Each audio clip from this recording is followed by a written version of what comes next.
The Chicago Bears might not even get the chance to draft Boise State running back Ashton Jeanty if they want to. But don't worry, this draft class is loaded with a bunch of other talented runners that can upgrade the Bears' running back room.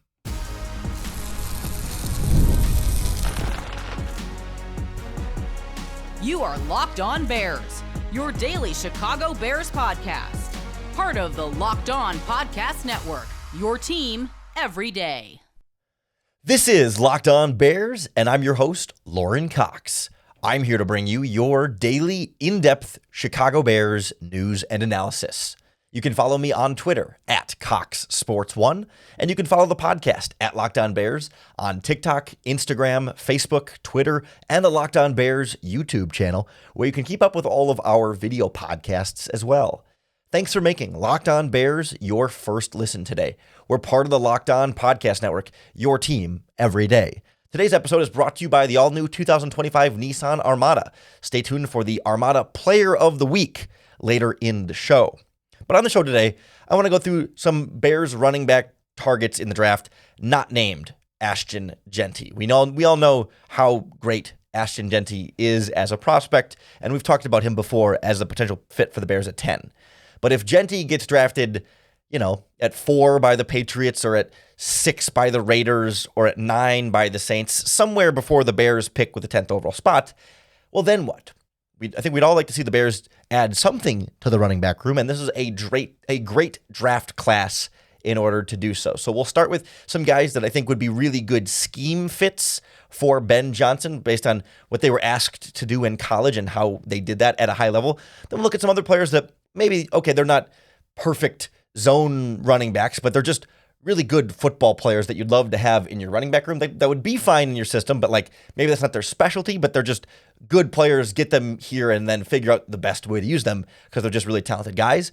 And we'll wrap up looking at some sleepers that could be available later in the draft that maybe aren't coming in and unseating DeAndre Swift on day one as the starting running back, but could play in a complementary role right away and maybe build up into a lead back role in the very near future.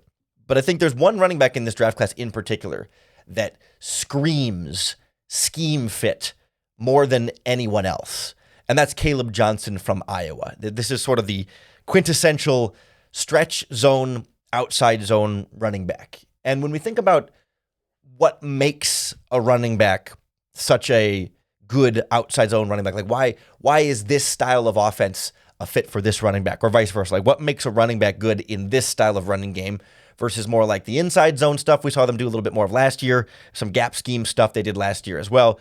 And I think for someone like Caleb Johnson, it's easy to see when you're stretching the run to the sideline, there is a fluidity in how he's able to flow with the line and then cut upfield. And it's not just a physical aspect, but it's also a vision and football IQ aspect that as he's watching the offensive line at the first level to see how the gaps are opening in the zone to figure out where he's going to make his cut, he's also looking ahead to the second level and the linebackers kind of flowing over the top, and he can kind of bait them into maybe coming a gap too far and then cutting back across their face.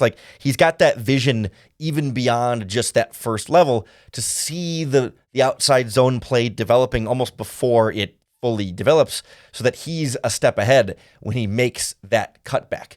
I don't know that he's not the most explosive running back in this draft class, and it's not like his 40 time was the fastest, right? But it's that smarts, it's that vision, and it's that fluidity that just kind of slips through, and he's going to be free into the second level. He's just such a natural at that specific aspect of the running back position. Now, he's not a guy who did a ton in the passing game at Iowa, and I'm not sure that he's ever going to be, a super dynamic player in that regard. But as far as just a bread and butter pure runner, certainly somebody who's going to be first and second down is going to be his specialty for sure. And maybe he can build up some third down stuff in the future. This could be a guy in the second or third round even that is a nice fit for what Ben Johnson likes to do in the ground game. I also think the other top running back in this draft class, not named Ashton Jeanty, Omarion Hampton from North Carolina, is also a pretty good scheme fit for what the Bears want to do. I would not take Omarion Hampton with the 10th overall pick if I'm the Chicago Bears. I don't think he is a top 10 quality running back in the draft. I have my share of, I don't want to say concerns with Omarion Hampton. I just think there's enough there that like he doesn't check all the boxes to be a top 10 pick in the draft. Maybe if you traded down, or if somehow he's there in the early second round, I would be a lot more interested there, but top 10, not so much. Because it's easy to see, like, this guy ran a 4.48 at 221 pounds. Like, this is big and fast. Right? Sort of like, he's not Derrick Henry, but like, when you think about somebody that can do the speed and do the size, right? He has some of both of that. I think the better comp for him in the NFL is like Tyson Algier from the Atlanta Falcons, who's kind of the backup to Bijan Robinson over there, and a really effective player who's been a 1,000-yard rusher before, but that's not as sexy and exciting of a type of running back comp for a player like this. Because I think with Hampton, he's got the 4.48 speed, but it takes him a little while to get there. Like, he doesn't strike me as explosive in that regard. Like, you think of 40-yard dash and you think of great athlete, and that's true, but like, he needs kind of a runway to build up that speed. And so if you're not creating that nice big open runway for him to break away, like once he's free and down the sideline, he's gone. He's got that kind of speed. But how often does that happen in an NFL game? Like, I prefer the running back who can create more for himself. Like, Hampton is the running back who, if the offensive line blocks it really well, he can hit home runs and, at a better rate than a lot of other backs. But I want the running back who can do more without the offensive line help. And that's kind of, if I'm thinking about a top 10 pick, right? Like, that's just where Hampton falls a little bit short for me there. And then one other guy who probably isn't, maybe a day 3 or late day 2 draft pick here, not an early pick at all, but I think is a good scheme fit, would be RJ Harvey from UCF. And when you look at like all these running backs, they've got a really solid, missed tackle rate forced. You've got good yards after contact. Harvey has, I think, the highest percentage of breakaway runs that go for 10 plus yards. Almost 25% of his yards this season came on runs of 10 plus. Like, this guy was hitting home runs and adding a bunch of EPA in terms of analytics in a lot of these zone runs in UCF scheme. And what I like about RJ Harvey is how dynamic he is in really tight spaces. That elusiveness, that shiftiness, that you meet him in a phone booth and he's going to find a way to slip out. He makes great cutbacks. I think sometimes he does a little bit too much. He's trying to make the big play, and almost like, not Tariq Cohen, but sometimes Tariq Cohen used to like try and bounce it outside when he shouldn't, or he's always like looking for the home run when sometimes you just got to take the 4 yards that are there instead of looking for the 40 yards. But I also think RJ Harvey's been a pretty effective receiver as well. So I think he's a guy who, even if he's not your starter, because maybe you land him even in the as late as the 5th round, he maybe go earlier than that, but you never know. He's not going to come in to be your starter right away, but has some dynamic athletic ability, is a pretty good receiver. He definitely dropped some like easy concentration balls where like he's good at getting open and making plays after the catch. He just dropped a few passes and he had a few fumbles. Like, ball security is a real question mark with him, and certain pass protection, I think, as a smaller running back, is also something he's going to be a little bit more limited in. But give me the great athlete with some smarts who hits the home runs. And I think, I don't want to say he's certainly not better than Omarion Hampton, right? But I like what he can do on his own in that regard, and can open things up a little bit more without as much help from the offensive line. All in this mold of outside zone running backs that can kind of flow with the line, make that one cut and go. There's a lot of other running backs that, didn't do as much of that in college, maybe have the traits to do it in the NFL, but, maybe would be slightly better fits in other schemes, but they're just good football players at the running back position. And so we'll go through some other guys that I'd be really excited about the Bears taking, even if they're not maybe the quote unquote perfect fit, next on Locked On Bears. This episode of Locked On Bears is brought to you by our friends at Nissan. The Armada Player of the Week is brought to you by Nissan and the all-new 2025 Nissan Armada, where each week we're taking a look at draft prospects to pick one guy that stands apart, the guy that we believe showcased the strength and power needed to push the Bears forward as we look ahead to next season. And this week's Armada and clear-cut Player of the Week has to be Ashton Jeanty, right? There's a reason we're not talking about him in this podcast episode, because he's so much head and shoulders above the rest of them, right? Like this is a player who can have an instant impact upgrading your running back room, or maybe these other guys fit in a rotation but don't necessarily jump out right away and say, this is the clear head and shoulders favorite in the group. Much like the Nissan Armada, Ashton Jeanty is heavy duty. He's rugged. He conquers the road with capability and confidence. He just gives you the idea to dream big and go big. So when it comes to the Nissan Armada, they say go forth and conquer. And that's exactly what I think Ashton Jeanty can do with the Chicago Bears. It's clear that our player of the week out here is ready to conquer the road ahead with confidence, just like you can in the all-new Nissan Armada or any of their outstanding vehicles. Take the Nissan Armada, Rogue, or Pathfinder and go find your next big adventure. Shop nissanusa.com. So those three guys we talked about, Hampton and Harvey and Caleb Johnson, seem like the clearest scheme fits. And there's a couple other guys maybe later in the draft, and we'll talk about them in the sleeper section. Like those are not the only outside zone fits, but those three to me stand out as guys that I like that are good fits that were used in a lot of these similar ways in college. Some guys that had a more of a different variety of run concepts, but still really productive, still a bunch of traits that you would love to have that, like I really like Travion Henderson of Ohio State. Like he's a guy who in the second round, I would be really thrilled with. And he may end up sneaking into the first round. I saw that over at NFL.com, former Jacksonville Jaguars running back Maurice Jones-Drew put out a mock draft where he had Travion Henderson being drafted by the Chicago Bears with the 10th overall pick in the draft, which I just absolutely cannot see coming. I think at best Henderson goes late first round, but 10 is way too rich for my blood there, despite how much I love Travion Henderson. Like this is one of the most explosive, dynamic running backs in this draft class. Like when he is in open space, he creates. He's an artist in the open field. And I can see where like when it comes to like outside zone running versus like gap scheme, when he's running duo and sort of punching up the middle or cutting back there, like you create more like open field conditions there because you're not necessarily trying to flow and then cut back in the same way. This is more like two-way go kind of stuff, whereas zone is not so much two-way go. It's finding your one go. And so I can see where like, sure, maybe there's other schemes he can have different types of success in, but I think a player like this explosive and dynamic, like if you really just focused him in on outside zone like this and the kind of running that the Bears are going to do, that explosiveness translates, right? That dynamic shiftiness translates. Just get him the ball in his hands, and this guy will make plays. I think he's got some receiving upside there as well because of that. Like, just get the ball in his hands and let him be that guy. Like that to me is what excites me so much about somebody like Travion Henderson. Or if you want to go a little bit bigger and a little bit more physical, like if Henderson's a little bit more finesse and you want to go a little bit more like strength and physicality there, someone like Cam Scatabo from Arizona State.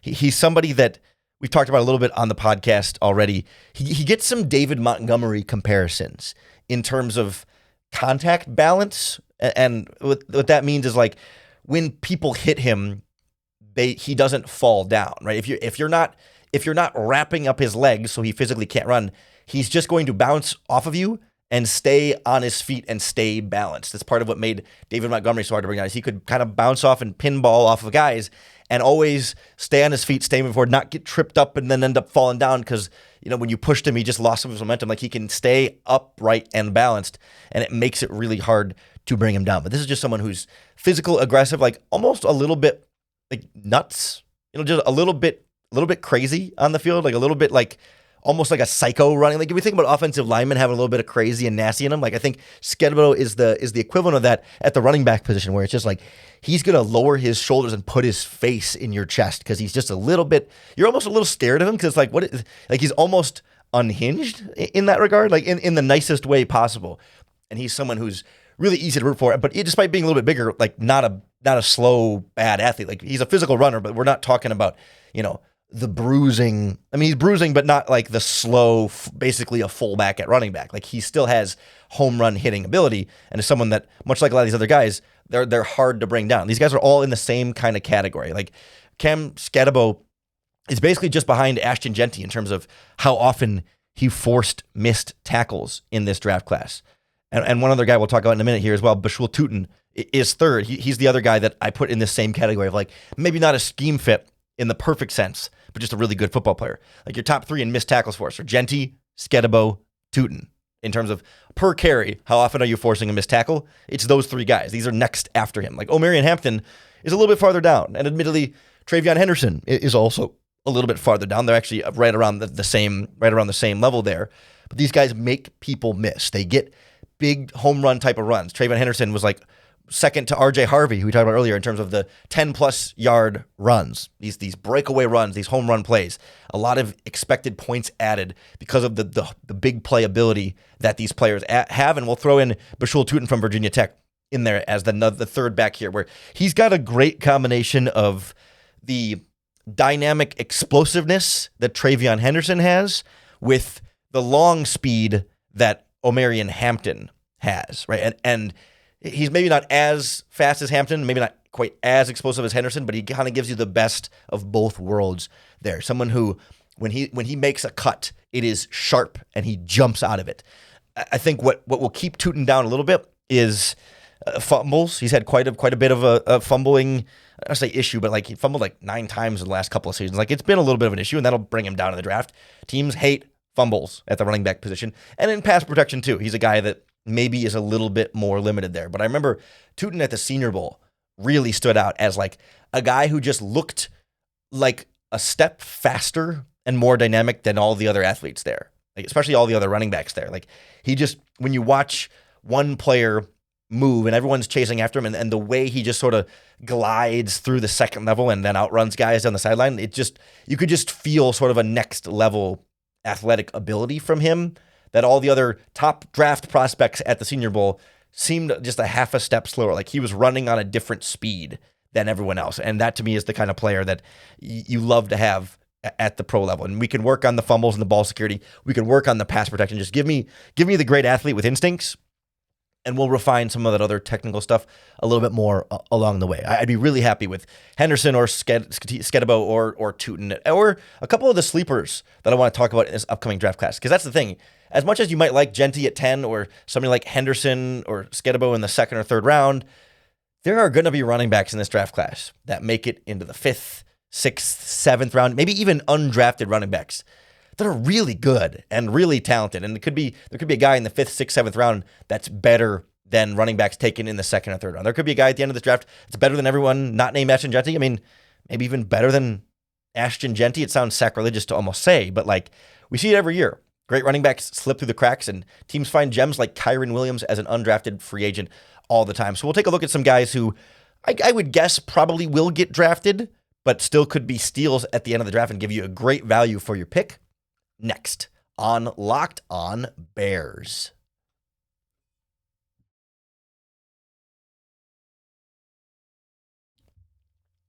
Running back is one of the few spots where you can really have a lot of luck taking sleepers. Like I love using late round picks on running backs, on wide receivers, on tight ends. Like you tend to find those guys sneaking around later in the draft. Whereas like, you take a developmental offensive or defensive lineman late in the draft, it's a little bit harder for them to become super great players. Or like, the Bears have drafted safeties in the late rounds, and they kind of just end up being special teams guys. But like, you can have a long career as a late round pick, running back, wide receiver, tight end, because there's just always a lot of talent, especially the running back and wide receiver positions, that guys slip through the cracks and fall down. I think this year's running backs class and tight ends class for sure, like are no different. The running back that I've been really hitching my wagon to for a long time this offseason is Brashard Smith from SMU, a guy who was a wide receiver at Miami and then transferred to SMU and played running back, 5'10", 196, so kind of a smaller, but not tiny by any means. And this is just like a smart runner who, despite playing wide receiver most of his career, you can see the accelerated growth at running back. You see him get better and developing those instincts. Like he sets up blocks really, really well. Like he has some of those running back smarts that you wouldn't expect from a guy who is this early into playing the position. He's been advancing rapidly every single season, and I still think his best running back ability is still in front of him. Like he is still untapped in that potential. Whereas some of these other guys we've been talking about here, Skedebo and Henderson and Tootin, whatever, like these guys have most of them been playing running back their entire career, right? Like you're still working on refining stuff, but like they're a little bit more set in their ways as far as what they're going to be as running backs. But like Smith, you can still tap into more of that. And as a former wide receiver, like he's a great pass catcher out of the backfield. He's someone who can get open one-on-one running routes. And if you drafted him, like you could play him at running back, but then you can motion him out to wide receiver and use him as a wide receiver, right? Like this isn't exactly the same as like when you put Cordell Patterson at running back, or you moved, I think back to Ty Montgomery with the Packers. I'm trying to think of some other wide receivers that move into the backfield, or like, Deebo Samuel does it. Even DJ Moore was in the backfield a little bit this past season, where it's like, okay, everyone knows he's a wide receiver, and maybe you'll hand it off to him every once in a while, but he's mostly there to catch passes. Like Smith can really give you the best of both worlds, and I think he's a guy that, like, the 5th round range for me, I would absolutely love something like that with Smith. He's not going to come in and be your every down starting running back in year one. Like he is still kind of learning the position, but I think the amount of growth he's shown in 2 years tells me like he's getting it, and he's getting it quickly, and it's not like you have to teach him from scratch how to play the running back position. Whereas like I think the other wide receiver running back convert in this draft class that a lot of people love is Savion Williams from TCU, and I definitely see the sleeper potential there, but he to me is more of a project in that regard. Savion Williams is this year's Cordell Patterson in a lot of ways. He is 6'4", 222 pounds, and he is fast. He is really hard to bring down. He has great contact balance, but he is very raw as a running back in terms of like, I think back to like when Velus Jones moved to running back. That's probably a better example here, where it's like, yeah, you want to get the ball in his hands, and putting him in the backfield is a way to do that, but he's got to learn how to set up blocks, right? He's got to learn how to flow with the line of scrimmage and know when to make a cut, when to cut back, when to press forward. Like the little nuances of running back play that's not just take ball, run to end zone. It's like, well, no, you got to work with your blocks in a lot of ways. It's not just open field work like a kick return or something. Like I think Savion Williams has a bit more work to do in that regard. But you can see where you've got a 6'4", 222 running back with speed and contact balance. Like he's got all the tools, all the traits. You just got to make him into a running back. And easier said than done. But when you have Eric Bieniemy as your running backs coach, you could see him falling in love with this player. You take him, again, 5th, 6th, 7th round type of guy. He's not going to be your starter. You've got DeAndre Swift and Roschon Johnson to be your number 1, number 2 back. But you find roles and packages for Williams to sort of build up. And like, okay, you're going to be in these types of plays or these types of situations, and eventually over the season and maybe into a second season, you expand that role until you can be more of a full-time running back who looks more natural at that position without having to throw him in the fire and make him do everything right away as a rookie. Like I would be excited about Savion Williams in a role like that. A couple other names real quick at the end of this draft. Taj Brooks from Texas Tech is a guy who, to me, when you watch the film of Texas Tech, there's so many times when he's trying to get to the ball on the outside or whatever, and the blocking is just breaking down, and he finds a way to take a negative 2-yard run into a positive 2-yard run, or a negative 3-yard run into a positive 3-yard run, where it's like his yards per carry on that play are still only going to be 2 or 3 yards. Like in that specific situation, he had much better yards per carry on the season, but like, he's not getting credit for the negative yards he avoided on that play. Like it's kind of like, remember we used to call Tariq Cohen chicken salad, right? Because he could make chicken salad out of chicken excrement there. Like Taj Brooks is in that same way. Like he finds ways to clean up a disaster play and make something happen. Like he'll sort of press into his blockers a little bit to lure the defense in and then jump out and kind of escape that way. There's some Houdini aspect of it because he just got this really elite short area quickness that makes him shifty and hard to bring down. Smaller back for sure. I'm not sure about pass protection being a strong suit for him. Does he ever become a true number 1 running back who carries the ball, 200 times a season? Maybe not, but he's a guy who I think can always have a role in your backfield and someone who just creates yards for himself and fights for the hard yards. Like he doesn't necessarily have a ton of missed tackles forced. He doesn't necessarily have a ton of yards after contact per se. He just finds ways to squeeze hidden yardage out here and there that doesn't get captured super well in the stat sheet, but you can see it on film, and it reflects how smart and instinctual of a running back he is in the backfield. One last name that is going to be a late round guy if he's drafted at all, but I think would also be a good scheme fit for the Bears is Montrell Johnson from Florida. I think Johnson falls because he just has a kind of a limited athletic profile. Like he's not the biggest, but he's not small. He's not the fastest, but he's not slow. He's not explosive, but he's not, plodding either. He's just really smart, really savvy, skilled running back who's hard to tackle.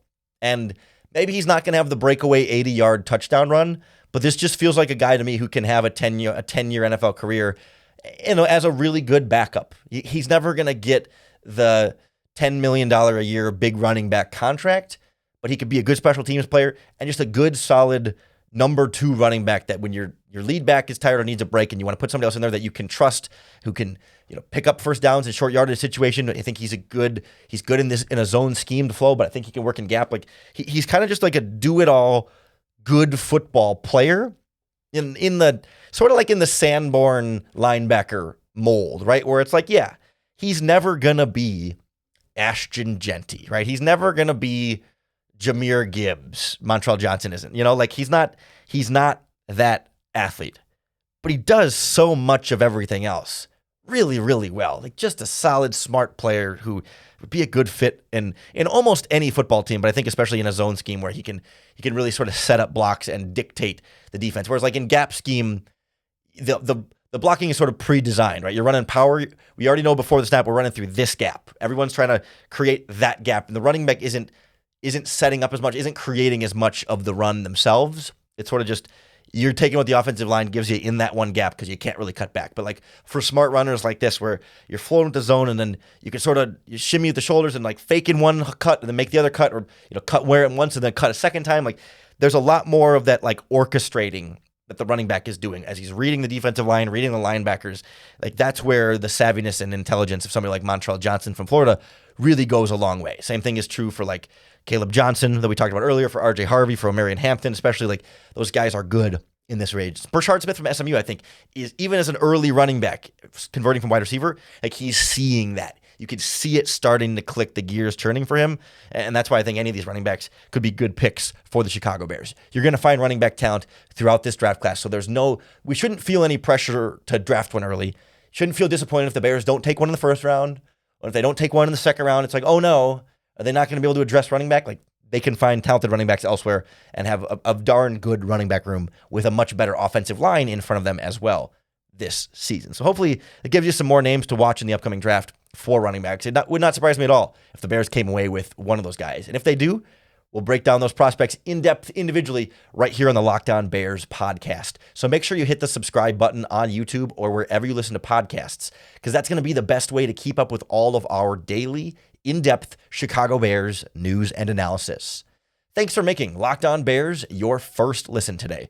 We're part of the Locked On Podcast Network, your team every day. And if you want even more NFL draft, running back talk, and all the positions, you can check out Locked On NFL Draft with Damian Parson and Keith Sanchez, breaking down all the latest draft news, rankings, analysis, you name it, they've got it all on YouTube or wherever you listen to podcasts there. Just make sure you're coming back on Monday for another episode of Locked On Bears and another opportunity to bear down.